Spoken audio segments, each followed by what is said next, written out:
Martin, bonsoir. Donc aujourd'hui nous sommes à l'exploitation d'IAL pour le déjeuner champêtre de la CGTG. Pouvez-vous nous dire quelques mots?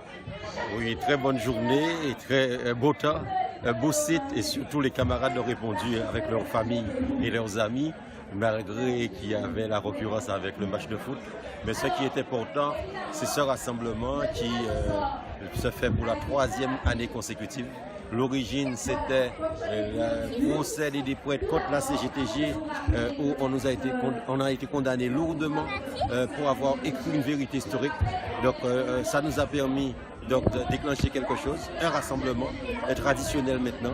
Et dans ce cadre-là, on passe un bon moment, mais tout aussi en faisant le point sur l'actualité, notamment une semaine chargée avec la grève de nos camarades au Crédit Agricole, une grève qui est effectivement menée avec raison, mais qui aussi montre l'attaque des patrons et la mise à mort, quasiment tentative de mise à mort des patrons contre les travailleurs où, à travers les 40% de vie chère qui comptent supprimer, ils veulent nous réduire en néant. Ça c'est une première chose, mais la réaction est là, c'est déjà bien, et les camarades sont déterminés. Il faut qu'on arrive à mettre en place dans les jours qui viennent une mobilisation autour d'eux pour renforcer. Ceci est valable aussi pour les camarades de IDEX où on vient d'avoir une décision alors que l'entreprise ne respecte rien, mais rien.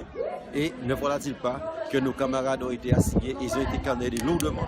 Nos camarades concernés, nos deux camarades, le secrétaire général de la Fédération de l'énergie, le secrétaire adjoint de la Fédération de l'énergie, ainsi que la Fédération elle-même.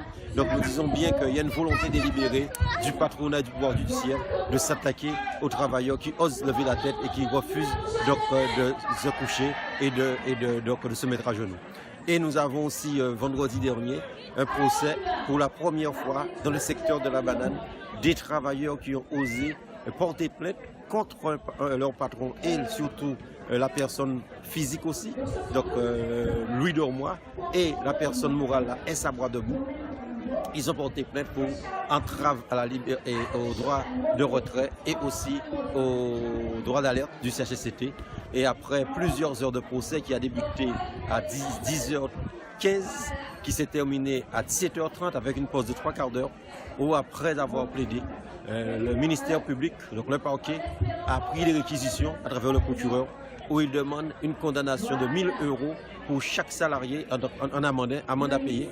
1 000 € pour chaque salarié, donc pour 92 salariés, et concernant l'entreprise, et pour le patron, c'est la somme de 30 000 €. La personne physique, c'est 30 000 € qu'il doit normalement payer. C'est la réquisition du procureur. On attend la décision qui va tomber le 9 septembre, mais quel que soit, c'est déjà une victoire morale pour les camarades, tout en sachant que nous savons bien que les bananiers ont pignon sur rue et que aussi on a fait le constat que la loi Macron est passée par là. Avant, les patrons pouvaient donc être condamnés à la prison avec sursis ou prison ferme, mais la loi Macron a permis de dépénaliser les patrons par rapport à leurs délits. Et résultat, ce n'est qu'une amende si les réquisitions de procureur est suivie par le président du tribunal, eh bien qu'ils seront condamnés. Donc nous sommes satisfaits, mais nous disons bien que ce n'est qu'un début.